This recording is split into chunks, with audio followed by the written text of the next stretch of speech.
Have you ever noticed the word for mother sounds nearly identical in almost every language on earth? In Mandarin, it's mama. In Swahili, Polish, and Quechua, the language of the Inca, it's just mama. In Navajo, an indigenous language from the American Southwest, mother is ama. These languages have no shared recent ancestors. Their speakers have lived in complete isolation from each other for thousands of years, separated by oceans, mountains, and entire continents. And yet they all landed on almost the exact same word for the woman who gives birth to you. It's not just mums either. Dads get a remarkably similar word across languages too. Papa in Italian, baba in Mandarin, baba in Yoruba, and abba in Aramaic. So why do so many completely unrelated languages on Earth land on almost the same sounds for two of the most important people in a person's life?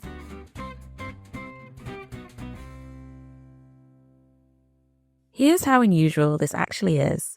Hundreds of languages across every inhabited continent have some version of mama for mother, or some version of papa, or baba, or even abba for father. And this includes languages spoken by groups that have been geographically isolated for thousands of years. Take the Kyong, people of southern Africa. I hope I'm pronouncing that right. Their culture is one of the oldest continuous cultures on the planet. Their word for father is simply ba. For most of history, people assume the obvious answer to all of this. These words must come from one ancient shared language, some original Proto-Human tongue that people spoke before they split up and spread across the world. And when they spread out, they took the words for mama and papa with them. That was the assumption for a long time, but it turned out to be wrong.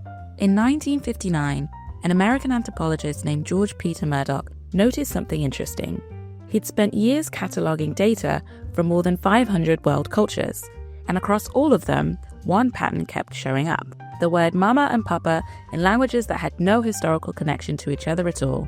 Murdock didn't have the linguistic training to explain it himself, so he did something unusual for a scientist. He published an open letter basically asking his colleagues to help him solve the mystery. And one person took him up on it, a Russian linguist named Roman Jakobson. Jakobson was one of the most influential linguists of the 20th century. He was born in Russia in 1896, fled after the Bolshevik Revolution, and landed in Prague, where he co-founded something called the Prague Linguistic Circle, basically a think tank for how languages work. When the Nazis invaded Czechoslovakia, he had to flee again, first to Scandinavia, then eventually to the United States, where he ended up in Harvard. Then in 1959, when Murdock's open letter landed in front of him, Jakobson had an answer. The paper he wrote was short, just a handful of pages, called Why Mama and Papa. But the answer he gave in it changed how linguists think about these kinship terms forever. Here's Jakobson's insight. Mama and Papa aren't ancient words passed down from some original or central language. They're words that babies invent, over and over, in every culture and every language, on literally every continent. To understand why, you have to first look at what sounds babies can physically make. And not all sounds are equal. Some are much harder than others. The sounds m, p, and b are what linguistics call bilabial consonants, which just means you make the sounds with both lips. You press your lips together and then you release the air. They're the simplest consonants the human mouth can produce. No tongue positioning, no complicated airflow control, just lips closing and opening. Think back to when you were a kid learning how to say the alphabet. You learned these sounds then. The ah sound is just as easy. You open your mouth and air naturally comes out. Put those together and you get ma, pa, or ba. These are the easiest syllable sounds in human speech. So guess which sounds every baby in the world makes first? This is where Jakobson's theory gets really specific. When a baby is nursing or being fed, their lips are pressed shut around a breast or a bottle or spoon. And in that position, with the mouth full and the lips closed, there's only one sound they can physically make, a nasal hum, kind of like a sound. Jakobson argued that this hum gradually becomes something more. At first, it's just the sound of feeding. Then babies start making it when they're hungry and want to nurse. Also, when they're reaching for food, and then eventually when they want their mum, even when food isn't involved. Add an open mouth to that hum, which is exactly what babies do once they pull away from feeding, and you get mama. Not because anyone taught them the word, but because a baby's mouth is doing what mouths do when they're feeding, and the person usually there during feeding is their mum. Most babies don't start saying real words until around their first birthday. According to the American Academy of Pediatrics, babies start babbling between 4 and 7 months old, just random consonant-vowel sounds at first. Think ba, da, and ma.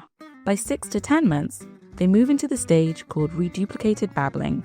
This is when they start repeating the same syllable in a string.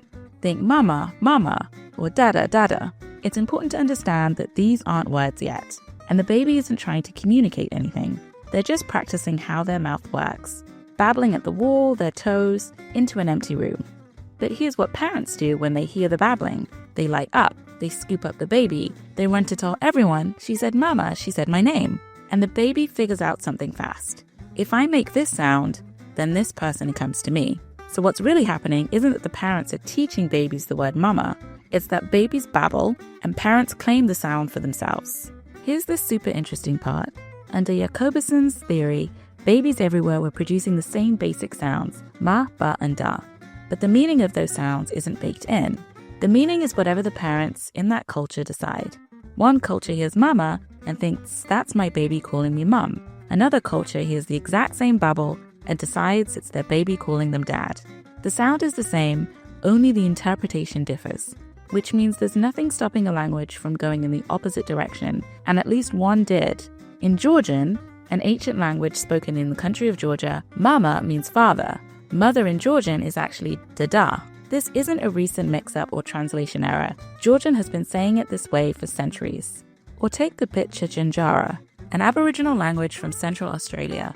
Their mama means dad, papa means dog, and mother is Nanu.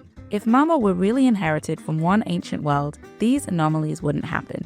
Inherited words typically carry their meanings with them, but in the case of the words mama and papa, this simply isn't so. So the next time you hear a baby say mama, understand what you're actually hearing. You're not hearing their first English word, Spanish word, or even Korean word. You're hearing them make the first sound a human mouth is physically capable of making. A sound that babies in every language, country, or culture are making at the exact same stage of development. And somewhere a parent is about to claim it for themselves. This isn't evidence of an ancient shared human language. It's actually evidence of something more wholesome. The way we all start to speak is the same everywhere on Earth. The first word a baby says was never really theirs to invent, or even their parents to teach. It was always just going to be mama. Thank you so much for watching. If you enjoy learning about the hidden patterns behind everyday human behavior, subscribe to my channel. Every week I explore the forces that quietly shape how we live, speak, and think. If there's a word, phrase, or ritual you've always been curious about, drop it in the comments or share it in the community tab. Your question could be my next video. Until then, say hi to mum from me.